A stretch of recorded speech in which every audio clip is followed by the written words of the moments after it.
चाकथों gas की consumer सिंगदा मतौ करमना गैस सिजनगदगे अमदे खुदोंग थीबदगी मतौ करमना सेक्शन थौरांग लखुटकदगे हाइबा गी मतांगदा all gas care agency Manipur state ना मफम खुदिंगी चथदुना लाकपा अवेयरनेस कम ट्रेनिंग प्रोग्राम गे सरुक अमा ओइना ngasisu बिष्णुपुर डिस्ट्रिक्ट की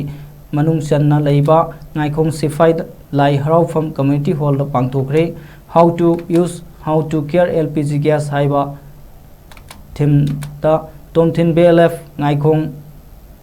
सिफाई बिष्णुपुर डिस्ट्रिक्ट का all gas care agency Manipur state का कुसमनदुना पांगथोखिबा अवेयरनेस प्रोग्राम अदुदा all gas care Manipur state की मैनेजर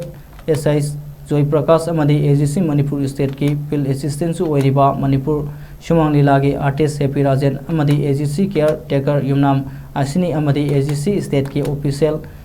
सिंह सु सरुयाखी थोरम अदुदा चाकथों गैस तगी थोलकदबा महिल वांगपोक सिंह दगी मतौ करमना ngathokadage हाइबगी मतंगदा एजेंसी मणिपुर स्टेट के मैनेजर SI जोय प्रकाश न सरुयारिबा सिंगदा वाफम गया थमके।